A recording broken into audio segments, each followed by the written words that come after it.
So tired. I'm so tired. Hello. Welcome. Welcome.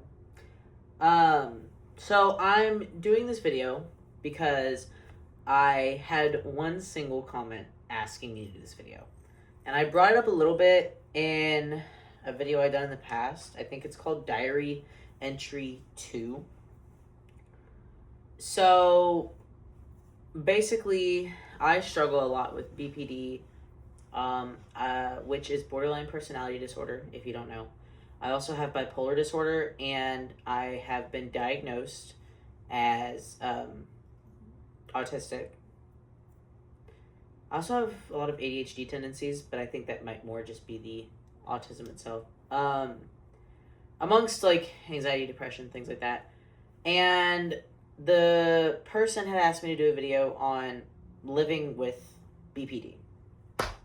So before I start, I want to put kind of like a trigger warning out there. This is probably going to explore some pretty deep themes. I'm not going to go too heavily into anything, just for the sake of YouTube. But I'm definitely probably going to mention, DV, self-harm, things like that. So just keep in mind while you're watching that it might get brought up. You don't have to watch this. Nobody does. You can totally swipe away. You're not going to hurt my feelings. And also, just want to kind of say this again. This is also mainly for me in the future. It is also for that one person that commented, love you. But it's mainly for me in the future because I like looking back. And I want to see how far I've come, because the things that I deal with now might be things that I figure out coping skills to deal with in the future. So I do also want to preface that because I have been diagnosed with so many things, it's really hard for me to pick out what is caused by what. I think a lot of my issues kind of stem from everything swelling together. So yeah, a lot of the issues that I deal with extremes. So everything I feel in extremes. If I'm happy, I feel euphoric. I'm literally on top of the world. Like, nothing can bring me down, okay? Nothing can bring me down when I'm happy. If I'm upset, like if I'm angry, you don't want to be around me. Like it gets bad. I've gone through a lot of intensive therapy that I put myself in. I admitted myself into intensive outpatient therapy, which I highly recommend for anybody who's going through the same thing. It was so helpful. I use Charlie Health. Love Charlie Health. But I used to, when I would get mad, I would be physically violent. I would be emotionally manipulative. I would, literally in my head, I would say that I'm going to do anything I can to make you feel the same way that I feel right now. And the way that I felt was that the worst thing just happened to me, and I literally didn't know how to deal with it. I have been an abuser in many past relationships, and I can say that now and take accountability for it because I have grown. I don't do that anymore. I am very ashamed of my actions, actually, that I've done in the past, and I've made my amends with the people that I've dated. And I'm not dismissing anything, by the way. Like, abuse is never okay. There is no excuse for it. But that is something that I did struggle with. But that therapy really helped. I did group therapy and individual therapy, and that really helped. The group therapy helped a lot because I had a support system of people that kind of had the same issues going on. So that helped. Another thing is that my emotions can change on a dime. Like, I can be really, really happy one minute, and then I'll just be depressed. And when I'm depressed, it's bad. Like, I will dip into self-harm because I feel like there's no other way out. I feel like my world is crumbling. And I still struggle with that. I've gotten a lot better about kind of feeling it and talking myself through it and understanding that this is not forever. This is simply how I feel in the moment. I'm also very big on however you feel is valid.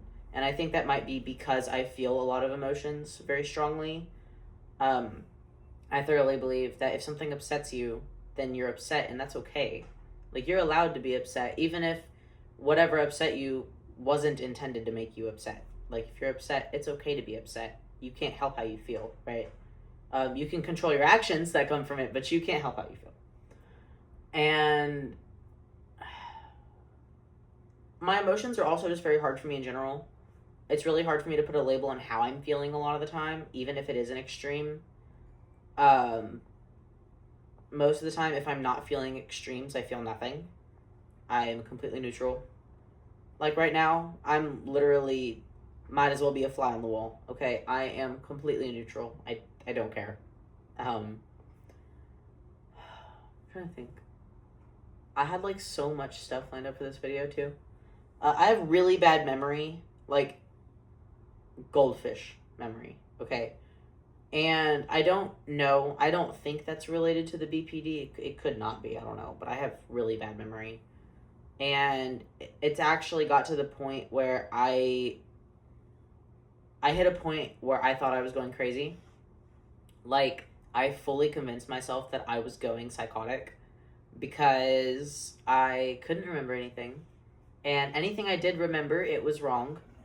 Like, I would remember things out of order, or I'd remember things that didn't happen, which was really, really hard for me to deal with. Because it almost felt like everything I said was wrong. It felt like I was making up things in my head, and I didn't know what was actually going on.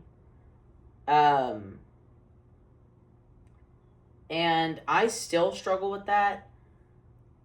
I have explored a lot more grounding techniques, and I'm much more aware now. But I do still struggle with the feeling of going insane sometimes. And I'm not gonna lie, I just kind of shut down whenever that happens. And it's embarrassing, I can't lie. With relationships and dating, it scares me to talk to people, to meet new people, because I know that I immediately will go to extremes, like I've mentioned. It's either gonna be, I love this person, they're my everything, like, and I mean, I'll meet somebody once, or I'll just have a good phone call with somebody, and I'll be like, I love you, we're getting married, I love you, you're my person, and I'll form this, like, deep infatuation with them, and then, you know, obviously, a lot of people, they're not gonna feel the same way after one phone call, right? And then I get hurt. So I try to keep myself distant, but then I end up becoming cold. And it's really, I feel like, a lose-lose situation for me. And I feel like if I try to explain it to the person I'm talking to or interested in, I feel like I'm manipulating them. Like, I'll start talking to somebody and I'll overthink my own actions so much that I start questioning my own intentions, even though I know I have no ill intentions. And that's really something I struggle with. Also, I'm so sorry if this video is just all over the place. I'm trying to catch my thoughts as they enter my brain before I forget them. So another thing that I really, really struggle with, and I still struggle with to this day just as much as I always have, I'm being very honest here, this is something that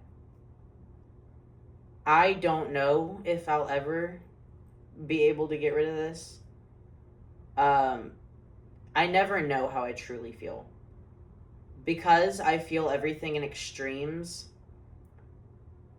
I never know what I really feel, right? And I know I just said that, but I mean, like, a good example is in a relationship, right? My previous relationship, one minute I would be head over heels in love with this person, you know, I was like, we're gonna get married, I love you, and it was reciprocated, I got that back, right?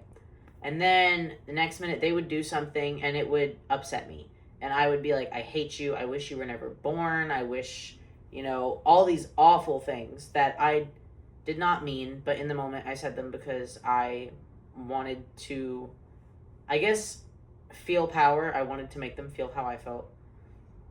And in that moment, I would be like, I don't deserve this. I deserve better. You know, like, I don't deserve to be treated like this.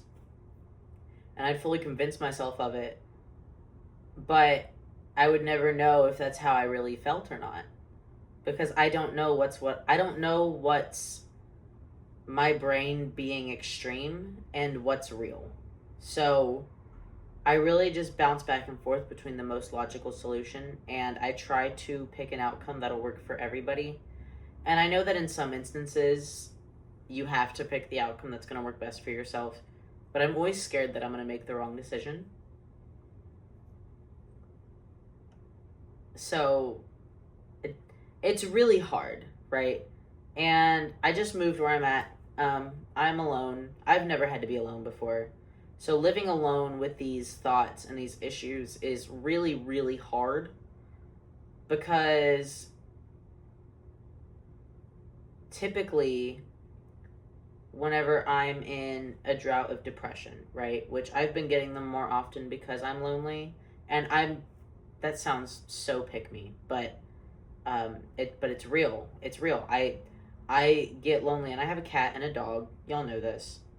But I hit these droughts of depression where I'm just like, nobody is here. I'm by myself. I get home. I'm alone. I talk to my mom on the phone, but that's really it, right? And I'm used to, I'll come home, and if I'm having a depressive episode, I have somebody to sit there with me. I'll get like a hug, right? They'll keep me from doing anything stupid, because I don't really think when I'm in a depressive episode. I just do. And that's where a lot of my attempts have come from, just doing to do it, just to feel something. But like I said, I've been practicing a lot more grounding techniques. I do still struggle with it, but not as bad. And I'm still here. I'm proud of how far I've come. Even though it does sound like saying everything out loud. It does, like, it's obvious I struggle a lot with a lot of stuff. But I try really hard. And I'm very self-aware. I don't like saying that because it sounds very pick-me. But I'm very aware of the things I do and the way I think, and I'm very aware of my diagnoses. So I think it makes it 10 times harder and more painful, because it's like I know what's going on, but I can't stop it. Like, I'll have manic episodes where I know that I am completely manic, and I just can't do anything to stop it. Like, I'll be blowing through hundreds and hundreds of dollars, and I'll be sitting here going, I really don't need to do this. Like, this is a bad idea, but I genuinely can't stop myself. And I feel so helpless in those moments, but I have a lot of, like, I'll write in a journal, or I'll talk to my mom, or I'll paint. I've gotten really big into drawing my feelings. That's really helped. I do recommend that, even if you can't draw. Recommend. Or I'll watch Family Guy for the millionth time in a row. So. But yeah, that was my spider web of mental health problems. If anyone that's watching is struggling with anything like this, you can reach out to somebody, anybody. You can reach out to me, okay? Like I said, I used Charlie Health. My insurance covered it, so I didn't have to pay anything. And I had the best therapists, the best people in my group. Like, it truly helped. And I'm not sponsored by anybody, obviously. I just, I want everyone to get the help they can get. So, but yeah, love you. Have a great day. I don't know.